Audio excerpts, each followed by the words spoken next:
Greetings to all. This is Madhav Gitte. I am from Nanded district of Maharashtra. This year I have secured All India rank 210. Last year in also I have secured 567 rank, and based on last year rank I got allocated to Indian Audit and Account Service, and currently I am undergoing training at Shimla at National Academy of Audit and Account Service based on last year's result. So in this session मैं एक अपनी strategy बताऊंगा कि मैंने कैसे कैसे prelims को, mains को और इंटरव्यू को टैकल किया. तो बेसिकली मेरा एजुकेशन 10th तक वर्नाक्युलर मीडियम से हुआ है, एक गांव में से जो गवर्नमेंट स्कूल से जो भी होता है. उसके बाद मैंने इंजीनियरिंग कंप्लीट की 2014 में, और इंफॉर्मेशन टेक्नोलॉजी में from Pune university. And engineering complete करने के बाद I worked for around 3 years as a software engineer in one firm MNC in Pune. उसके बाद 2017 में मैंने रिज़ाइन कर दिया जॉब से, और क्योंकि मेरे को फुल फ्लेज पढ़ाई करनी थी, तो 2017 का अटेम्प्ट दिया, but I couldn't able to clear the prelim because of CSAT, I would say, and because I got more 120 plus marks in GS1 in 2017 attempt. क्योंकि मैं 2017 में जॉब कर रहा था तो मेरे पास थोड़ा टाइम कम था, इसके वजह से आई कुडंट एबल टू, मतलब बॉर्डर पे था मेरा. CSAT 0.33 मार्क्स से मिस हो गया. उसके बाद मैंने 2018 के अटेम्प्ट में अच्छे से प्रिपरेशन करके ठीक, मतलब मेंस का वगैरह ऑप्शनल का, बिकॉज 2017 में तो कुछ ज़्यादा यही नहीं था, तो मतलब ऑप्शनल का प्रिपरेशन वगैरह वगैरह. तो 2018 अटेम्प्ट में मैंने अच्छे से पढ़ाई की, और मतलब दिल्ली में आके शुभ्रा रंजन मैम से क्लास लिया ऑप्शनल के लिए, और GS को सेल्फ स्टडी किया. दिल्ली में इसलिए आया था मैं क्योंकि मेरे को लगा कि ऑप्शनल का कोचिंग मतलब ठीक ठाक मिलेगा, क्योंकि मैं टेक्निकल बैकग्राउंड से हूँ, तो मुझे ह्यूमैनिटीज़ का ज़्यादा कुछ समझता नहीं था, और मेरे को लगता था कि ये खुद सेल्फ स्टडी से होगा नहीं, क्योंकि मेरे पास ऑलरेडी मतलब टाइम कम है. तो इसलिए मैंने फिर 2018 अटेम्प्ट में अच्छे से प्रीलिम का MCQ वगैरह सॉल्व करना ये करके 18 अटेम्प्ट में मैं प्रीलिम्स क्वालिफाई हुआ, मेंस क्वालिफाई हुआ, इंटरव्यू भी मतलब फाइनल क्वालिफाई होके 567 रैंक मिली 2018 के में 18 के अटेम्प्ट में. बट लग रहा था कि सर्विस अपने चॉइस की नहीं मिलेगी, जो IAS मेरा ड्रीम था और है. तो इसलिए मैंने फिर दोबारा लिखी 2019 अटेम्प्ट. उसमें मैंने काफ़ी सारे इम्प्रूवमेंट किए जो भी पिछले मेंस में या इंटरव्यू में. तो इस बार मेरे को 210 रैंक मिली. तो hopefully I am hopeful that this year I will get into IAS. तो मैं अब मेरी strategy prelims, mains and interview के बारे में बताऊंगा एक शॉर्ट में. देखिए प्रीलिम्स कैसा है.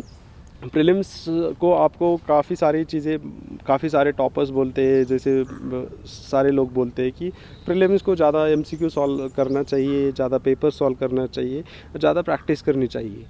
तो मैं वही मानता हूँ, और वही उस पे ही मैं बिलीव करता हूँ. जितनी ज़्यादा प्रैक्टिस की MCQ की आप करेंगे उतना ज़्यादा बेहतर रहेगा. तो प्रीलिम्स के लिए बेसिक बुक्स तो सभी को पता है, सभी मतलब वेबसाइट्स पे प्रीलिम्स के बारे में इंफॉर्मेशन पड़ी हुई है कि क्या पढ़ना चाहिए, क्या नहीं पढ़ना चाहिए. तो फिर भी मैं जस्ट ब्रीफ बताऊंगा कि जैसे पॉलिटी है तो M लक्ष्मीकांत अच्छे से पढ़िए, उसको 10 बार 15 बार 20 बार रिवाइज़ करिए, बार बार कुछ भूल जा रहे हो तो. क्योंकि स्पेक्ट्रम जो मॉडर्न के लिए राजीव अहिर सर की स्पेक्ट्रम बुक है, उसको अच्छे से पढ़िए. NCERTs बेसिक जो जियोग्राफी की 11th and 12th NCERTs geography के लिए वो पढ़िए अच्छे से.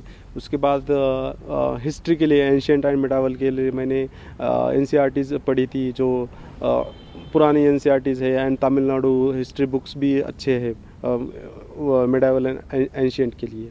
तो ये अच्छे से करिए. उसके बाद एनवायरनमेंट के लिए जैसे शंकर IAS की बुक आती है, वो भी काफ़ी हद तक अच्छे है. एंड करंट अफेयर इकोनॉमी के लिए NCERTs देखिए. मैंने श्री राम IAS के नोट्स फॉलो किए थे, दे वर वेरी गुड. एंड उसके बाद इसके लिए करंट अफेयर्स के लिए कौन सा भी मैगज़ीन पढ़िए, मतलब डेली करंट अफेयर्स आते हैं। I use to read Insights on India daily current affairs, और उसके बाद मैं आखिरी में मैगज़ीन पढ़ता था इसका विजन का, तो वो कंसोलिडेटेड फॉर्म में रहता था।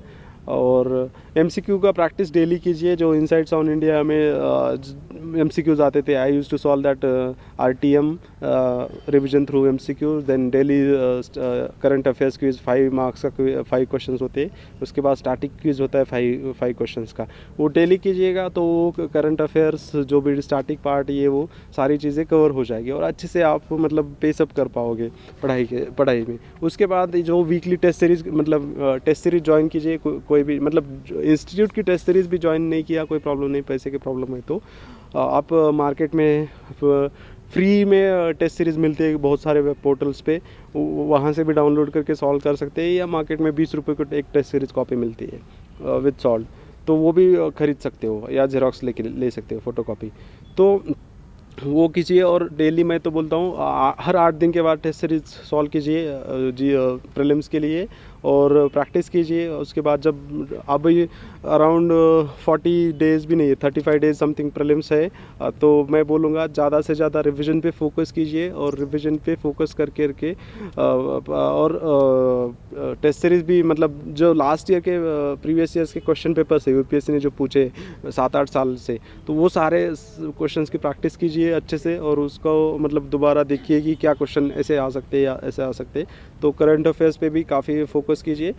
तो मतलब प्रीलिम्स जस्ट और कॉन्फिडेंट रहिए, ये इंपॉर्टेंट बात है। It's a very psychological game.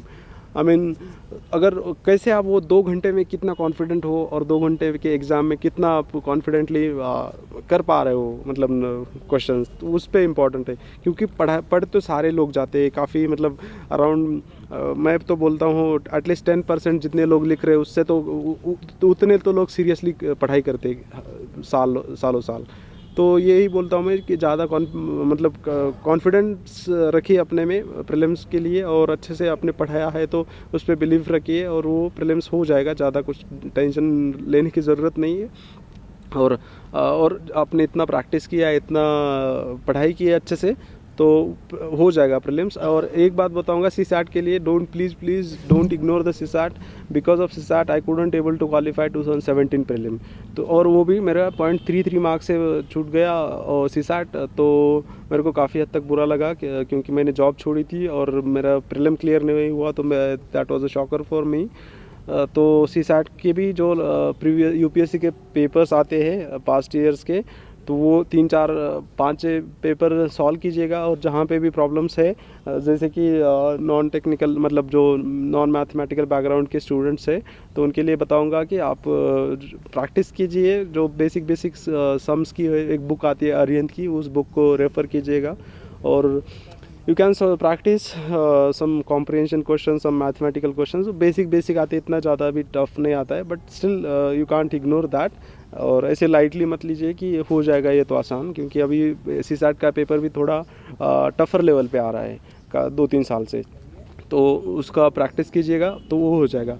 और अब बात आती है मेंस पे, क्योंकि अगर आपका प्रीलिम्स अच्छा गया है, दोनों ही पेपर अच्छे गए, तो you can start studying for mains from the next day itself, next day of prelims. वैसे ही हुआ था मेरा, क्योंकि मेरा जब प्रीलिम्स 2017 में नहीं हुआ था, तो नहीं हो रहा था, लग रहा था नहीं हो पाएगा, तो I couldn't able to concentrate till prelims result on main study.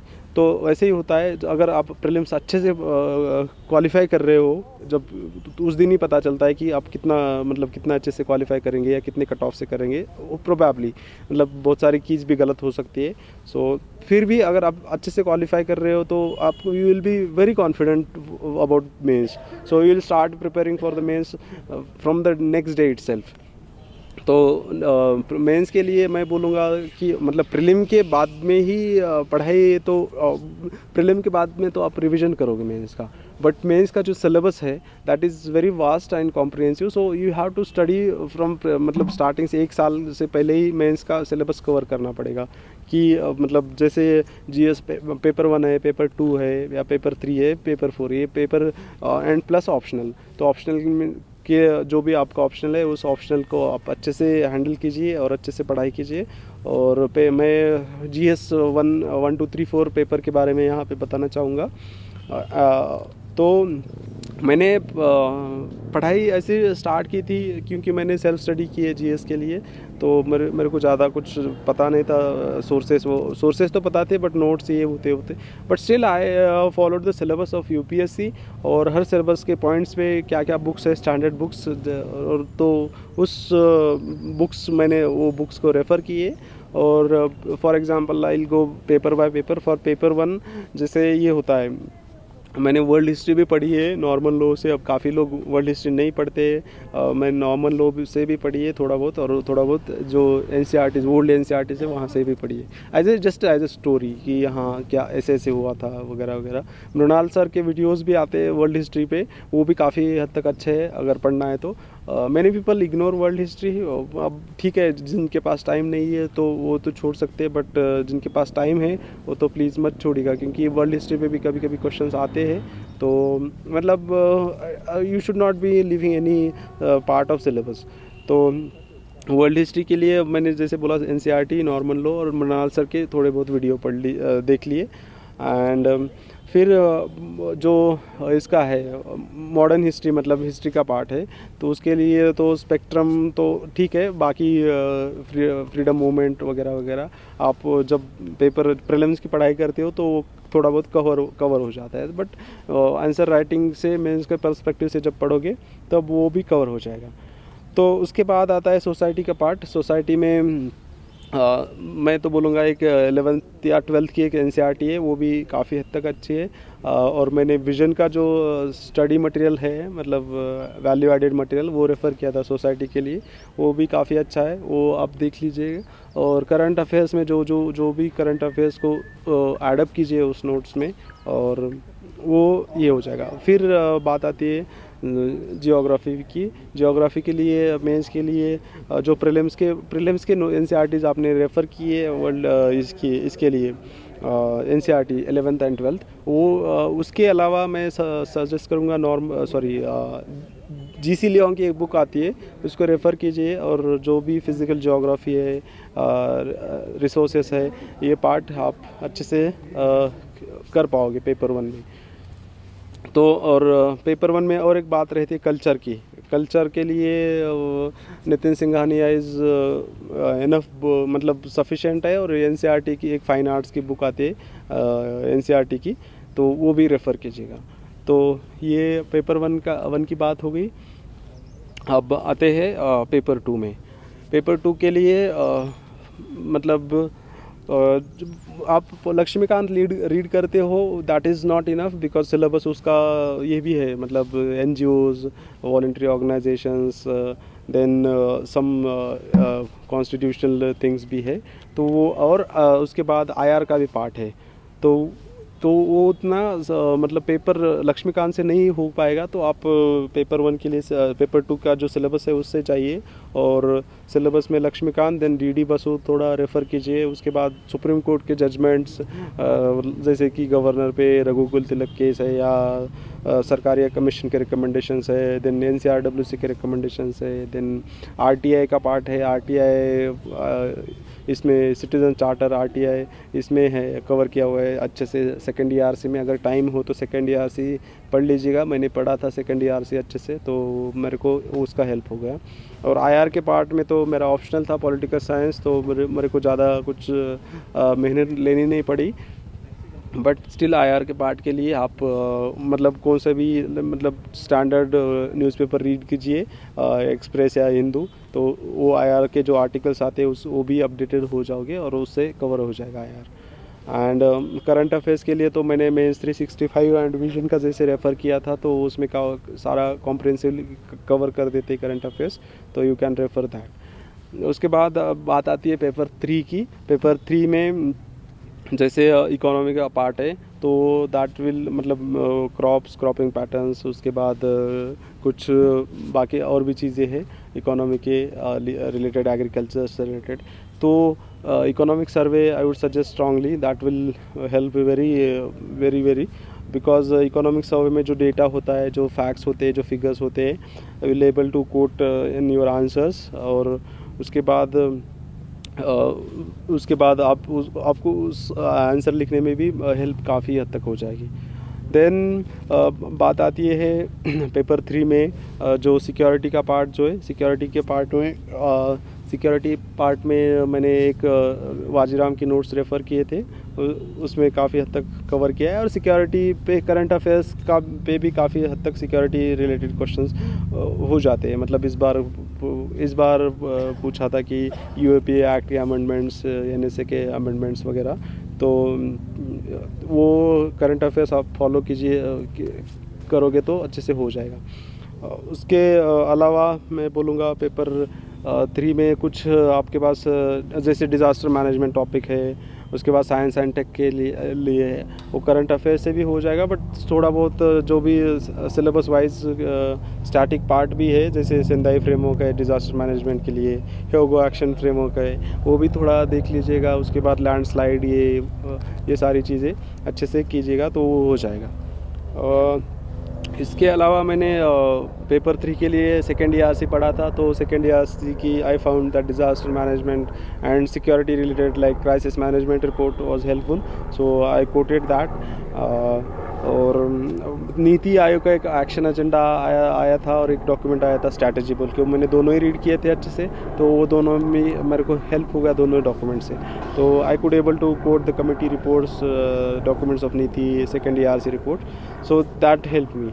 उसके बाद बात पेपर 4 की आती है। पेपर 4 में मैंने GS इसके लिए स्टैटिक पार्ट के जो भी है हमारा मतलब केस स्टडी के अलावा, उसके लिए मैं अरिहंत की एक छोटी सी बुक है, छोटी सी मतलब नॉर्मल है, तो वो बुक रेफ़र की थी। वो काफ़ी हद तक अच्छी है। मैंने I went through lexicon and other books but I couldn't found it useful, but I found that Arihant book काफ़ी हद तक अच्छी है, आप रेफ़र कर सकते हो। और वो उसमें सिलेबस बहुत अच्छे से दिया है, मतलब सिलेबस वाइज सारा टॉपिक्स कवर किए। They have also incorporated some ERC recommendations and all, तो उसमें सारा सिलेबस कवर हो जाता है। तो Arihant book is good to read for paper 4। And case studies, आप काफ़ी ज़्यादा केस स्टडीज़ सॉल्व कीजिए मतलब घर पे, और उसकी प्रैक्टिस ज़्यादा से ज़्यादा कीजिए।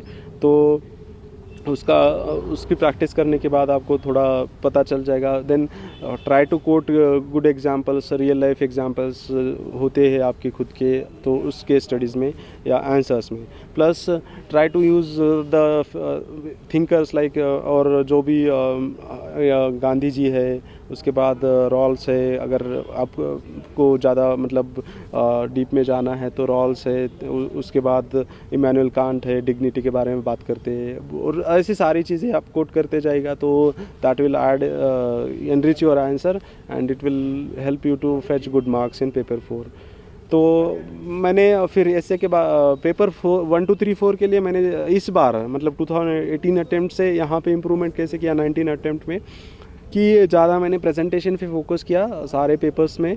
और प्रेजेंटेशन प्लस जो भी कंटेंट है, quality content, I use to write quality content plus completing the paper on time in a good manner, decent manner. तो ये सारी चीज़ें मैंने एडअप की। और मतलब जो क्वेश्चन पूछा है, मैंने डेफिनेशन लिखता था पहले कि क्या पूछा है, उसका क्या बेसिक डेफिनेशन लिखो, उसके बाद में उसके बारे में आंसर्स स्टार्ट करो। और I use to conclude based on जैसे ऑप्टिमिस्टिक है कंक्लूजन, वैसे तरीके से।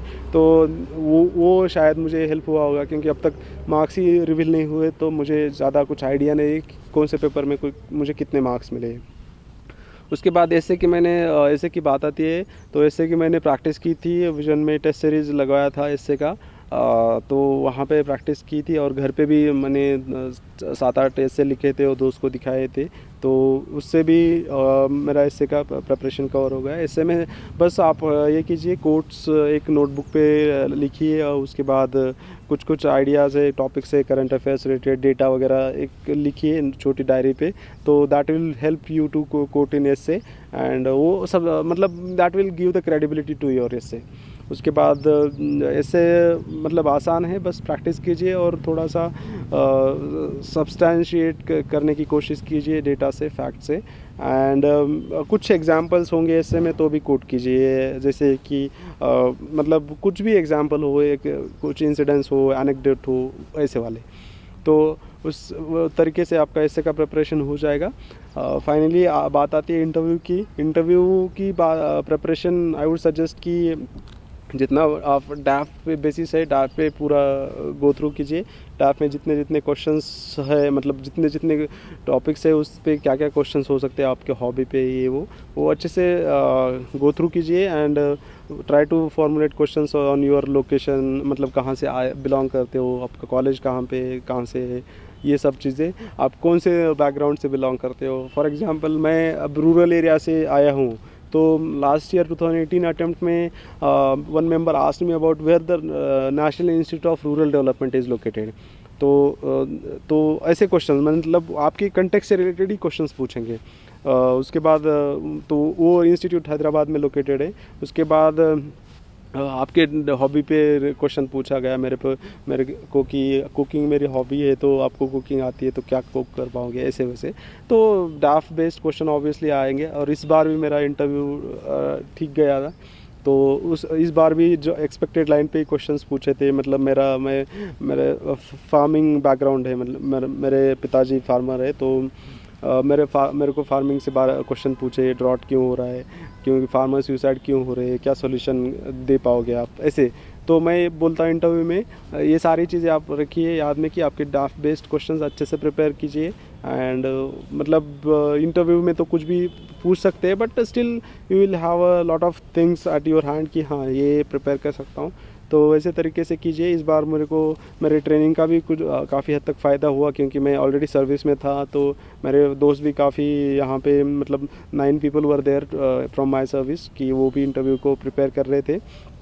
तो उनसे मैं डिस्कस करके सारी चीज़ें कर पाया, और उसका काफ़ी हद तक फ़ायदा हुआ। तो मैं यही बोलना चाहूँगा सभी एस्पिरेंट्स को कि पूरा अपना मन लगा के अच्छे से पढ़ाई कीजिए। मतलब और उसके बाद जो भी आपको कहाँ पे भी प्रॉब्लम आ रही हो, जो भी मतलब कुछ भी लग रहा, कभी डाउन फील हो रहा हो, कभी लग रहा हो कि ये हो पाएगा नहीं हो पाएगा, तो सबको होता है। और वैसे ही ज़्यादा मतलब उस पर ज़्यादा मत सोचिए, बस अपने ड्रीम पे फोकस कीजिए, क्योंकि आज ना कल पक्का ज़रूर हो पाएगा। और क्योंकि आप अगर उतना स्ट्रांगली डेडिकेटेड हो तो definitely you will achieve your dream. And just focus on your goal, so that मतलब आप कहीं इधर उधर डिस्ट्रैक्ट ना हो जाए, और या आप मतलब फोकस ना हटे आपका। तो इसलिए मैं यही बोलता हूँ, कभी भी डाउन फील होगा तो ये याद कीजिए कि क्यों आपने स्टार्ट किया है ये प्रिपरेशन, क्यों आप सर्विस में आना चाहते हो। तो keep in that mind. So finally I would suggest, don't give up until your goal is achieved, because मैंने काफ़ी हद तक लाइफ में स्ट्रगल किया है। तो उसका वीडियो अलग डीकेटी पे ही है, ऑफ माय जर्नी, तो वो भी आप देख सकते हो। तो उसमें पता चल जाएगा मेरे बारे में, जो मेरा लाइफ का स्ट्रगल है, so that you can correlate with yourself. So thank you so much for all, thank you for listening, and thank you so much daily knowledge track for giving me opportunity to share my views. Thank you so much.